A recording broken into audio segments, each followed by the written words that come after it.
Yo, what's up people? This is Beanie and welcome back to another video. Guys, I know that I haven't recorded or streamed in the past several days and there really isn't a good reason for that. Honestly, I just wasn't feeling MLB The Show, I wasn't feeling Fortnite, I wasn't feeling video games in general. And you know just how sometimes you're just not feeling something, you're just not feeling it. Like if a guy is doing you from behind in the butt and you're just like, man, you know what, I'm just not feeling this right now. And the guy's like, well, what the hell, are you not gay? And you're just like, no, bro, I'm gay, I promise, but I'm just not feeling it. And he's like, well, what the hell, do you need like a reach around or something to help you out? Like, what's going on here? And it's like, homie, I'm not feeling it. I'd prefer not have a dick in my butt right now. Know what I'm saying? But anyways, guys, I'm back. I'm feeling it. I'm ready to start recording, to start streaming again. And we're going to kick it off with finishing off the top 10 lists that I've been doing. And the last one that I have left, the only one that I haven't done so far, is the top 10 reliever list. And that's what we're going to be doing today. Now, little disclaimer, this is going to be extremely polarizing, and I bet everybody and their mama is going to disagree with this list just because relievers are kind of polarizing in general, and some people love like stupid relievers like Craig Kimbrell, and some people, you know, like me, hate them. So they're very polarizing. And basically the way that what I judge this off of is guys who I struggle personally to face the most, and the guys who I feel like would be the most effective against my opponents. So yeah, with that being said, let's go ahead and get into it. At number 10, we have the 98 overall Adam Wainwright, and this is a bit of a funny pick. This is one that I think is very personal to me.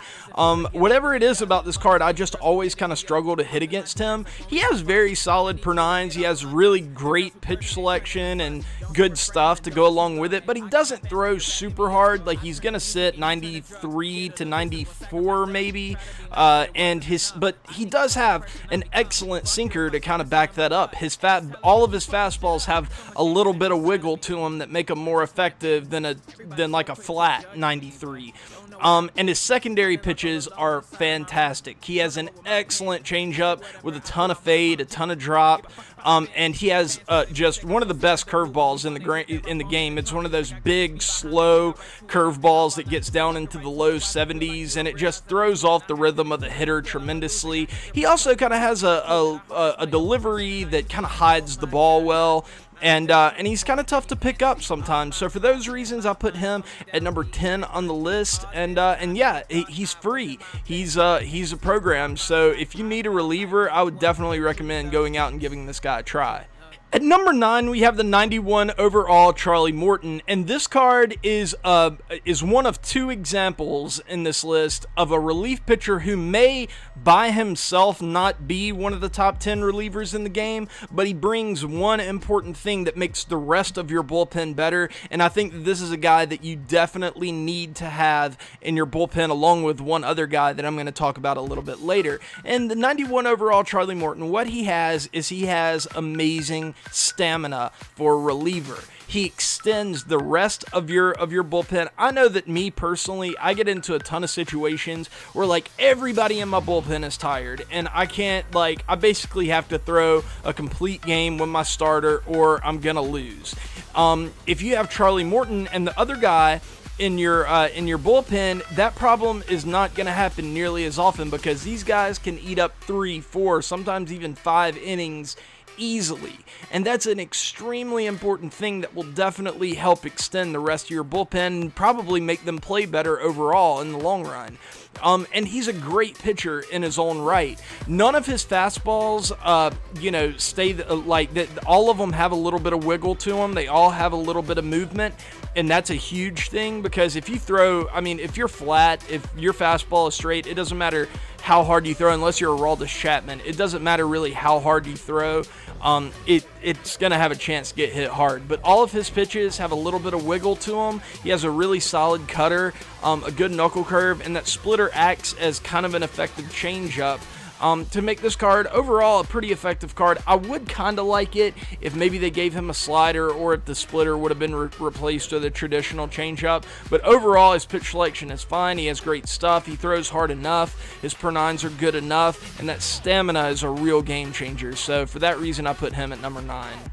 And number 8 is a guy that I definitely wanted to put higher, but he is one of a couple really similar relievers that kind of do the same thing. They're like four-seam, breaking ball, changeup, and they throw all three of them effectively. They all have really good per-nines, and they're all really solid pitchers. But this Broxton, I ended up putting him the lowest out of all those guys because of a couple reasons. One, his four-seam is very, very flat, in my opinion. It's not that difficult to line your PCI up with. It's not going to fool you. It's just going to kind of overpower you if you have a slow bat. And two, his delivery isn't as deceptive as those other two. Now, everything else with this card is fantastic. He has unbelievable hit and K per 9, unbelievable velocity and break. I mean, in those two regards, he's among the best in the game. There aren't many cards that's basically 99-99 hit, K, velocity, and break. He has good secondary pitches to back up that four seam. He has a solid changeup, solid slider. He's going to be a great pitcher for you. He is a little bit on the expensive side, or at least he was at some point this year. I don't know where he is now. But overall, he's a great pitcher. I prefer the other two guys that I have on this list a little bit more than him. Coming in at number 7 is the 90 overall David Price, and this guy matches up perfectly with Charlie Morton because both of them have elite stamina for a reliever. If you have both of these guys in your bullpen, you're basically never going to run into an energy problem ever again in your bullpen, or at least you shouldn't. Unless you have like some crazy 20-inning game or something like that, your bullpen should always have an arm or two in there that are ready to go. And David Price and Charlie Morton are the ones that make that happen because they're basically like extending your rotation. They give you the option of having basically another starting pitcher in your bullpen, and just because they can go for so long, and they're good pitchers in their own right. Price has very good hit and K, well, not very good, but good hit and K per 9. He has really good velo. His two seam and his cutter, they aren't elite pitches, but I would call them above average. And it's really good that all of his fastballs have a little bit of wiggle. I know I keep saying that a lot this episode, but none of his fastballs are flat. They all have a little bit of movement on them. They're all pretty difficult to square up. He has a solid changeup and a solid curveball. Actually, his curveball is pretty darn good. But he has good secondaries to back it up. And really, honestly, there were a few other lefties that I thought about putting in this spot, but the stamina thing was just too big of a thing for me to overlook. But if you're satisfied with only having one long reliever in your bullpen, then I could see an argument for maybe someone like Sean Doolittle or Andrew Miller or Billy Wagner, Zach Britton being in this spot. But honestly, I feel like the David Price is the third most valuable lefty reliever in the game because of that stamina and the fact that, you know, he's a pretty effective pitcher in his own right, and he's not super easy to hit. Coming in at number 6 is the 93 overall Felipe Rivero, and this card is kind of polarizing. A lot of people seem to think this card is one of, if not the best reliever in the game. I'm not quite there, lefty reliever in the game. I'm not quite there with him, but I still think he's really good, maybe the second best lefty reliever in the game. His hit and K per 9 are very, very good.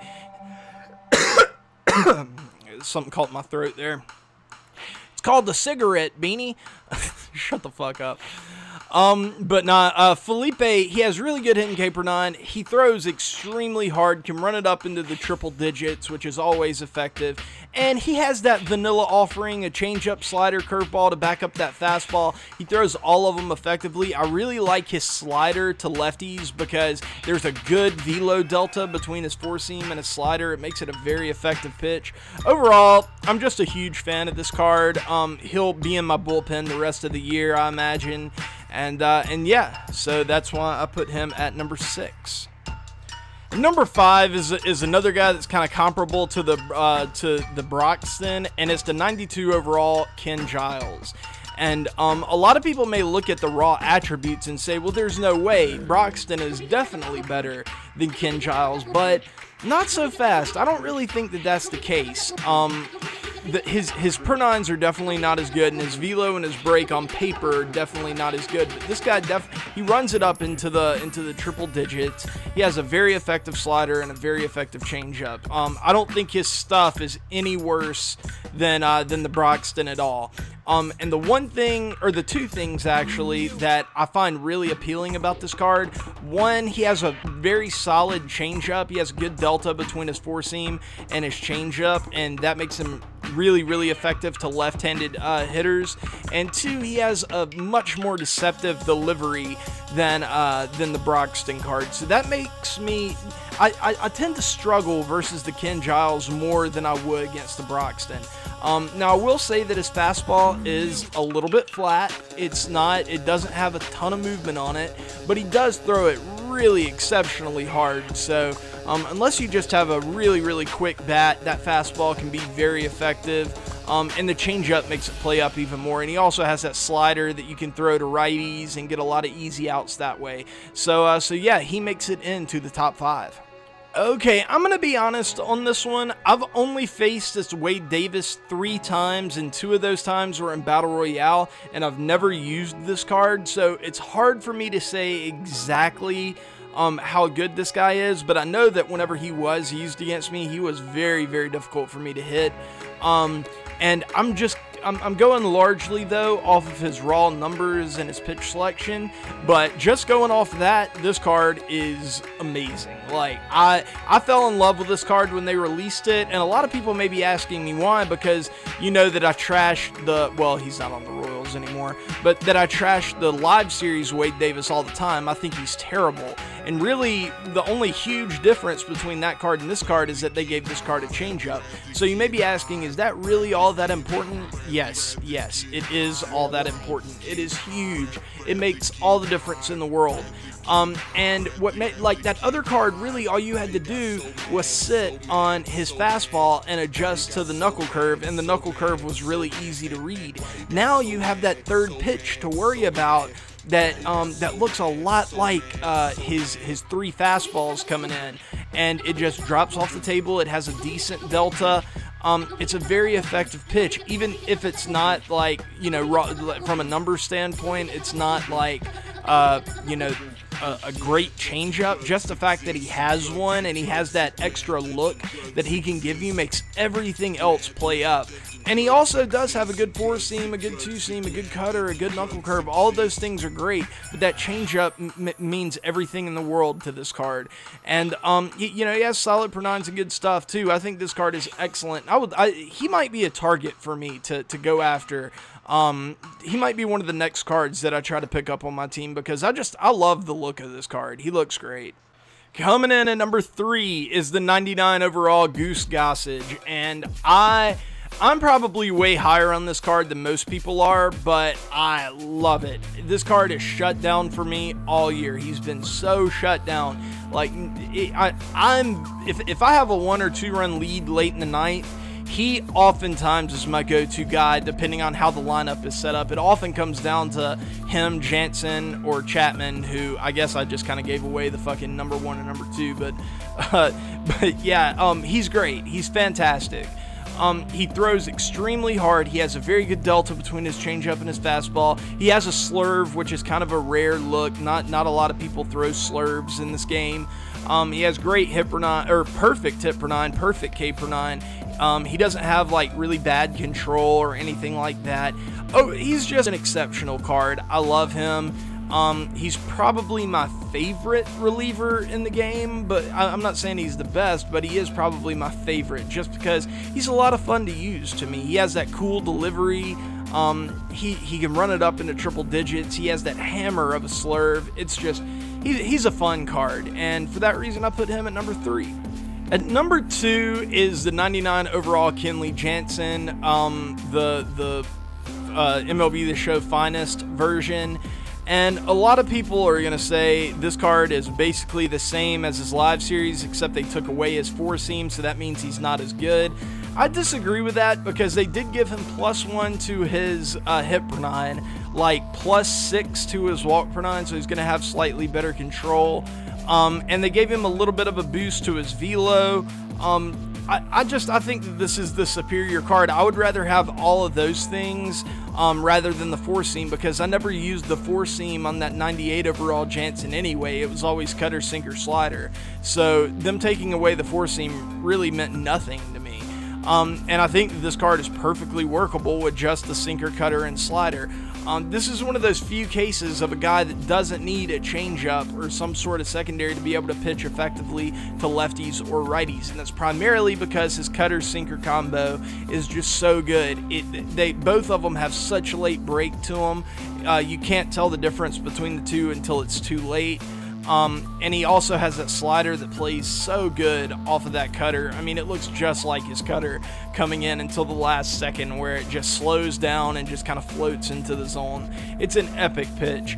I do believe that this is the best right-handed reliever in the game. I think a lot of people kind of get jaded towards this card because I do see a lot, like if you throw a sinker to right-handed hitters, a lot of the times they'll get jammed hits into right field, and it's just really frustrating. And as a gaming community, we kind of look at the bad stuff that happens and see that and remember that more often than the good stuff that happens with this card. And I think it's important to kind of keep that in perspective and to realize that most of the time this card is going to dominate for you. And just because, you know, some guy gets lucky against you every now and then, it doesn't mean that this card isn't one of the best closers in the game. And I really do truly believe he is the best right-handed closer in the game. So yeah, with that being said, let's move on to number 1. You guys probably already know who it is, but and I think a lot of you are going to disagree with it, but let's move on.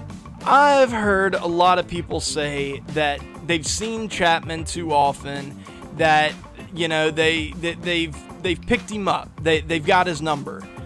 I don't buy it.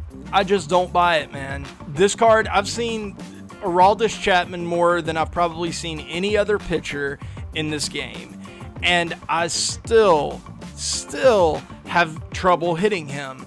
Now, I will say that his 4-seam is kind of flat. It doesn't have a lot of movement to it, and if you have a quick enough bat and can catch up to it, you can hit it effectively. But he has a great slider that looks a lot like his 4-seam coming in until it breaks down towards your left foot or your right foot if you're a righty, and breaks away from you if you're a lefty. It's a very, very difficult pitch to hit. And his changeup, as long as you don't hang it like in the lower middle part of the zone, it's an incredibly effective pitch. You can throw it high, you can throw it low out of the zone, you can throw it anywhere, and you're going to get a ton of swing and misses. The biggest thing with the Aroldis Chapman is that you don't make stupid mistakes. If you stay locked in and you keep hitting your spots and he's untouchable. He really, really is. But the one thing that I will say about him is that his mistakes do end up getting hit pretty hard, but it's just a matter of you as the user not making those mistakes. And if you use pure analog pitching, you have a lot more control over that. So yeah, I still think that this card, even after the downgrade, even after they downgraded his hit per 9 to 94, I still think that this is the best reliever overall in the game. Definitely the best left-handed reliever. And I know a lot of people are going to disagree with this, but I really do. I struggle against Chapman still, and I've seen him a ton. So yeah, he's still dominant. You know, who knows? We'll see next year what happens, but he's still really, really dominant. But all right, let's that's gonna do it for this video. A lot of guys are gonna be like, well, where's Dellin Betances? I don't think that Dellin Betances is a top 10 reliever. Where's Andrew Miller? I don't think Andrew Miller is top 10 reliever. I'm sorry. Like, there are a lot of guys that are good, that are solid, but I don't struggle against them. I don't know a lot of other people that struggle against them. They just have like this name recognition or whatever. Yeah, you know, if you disagree, make your own top 10 list. That's going to do it for the top 10 series, guys. I may put out like a final top 10 overall player type video or something like that. Let me know in the comments if you'd want that. But guys, I'm back. I'm sorry I was being a big fat pussy the past few days and I wasn't recording or streaming or anything like that. But yeah, I'll see you guys later. Peace.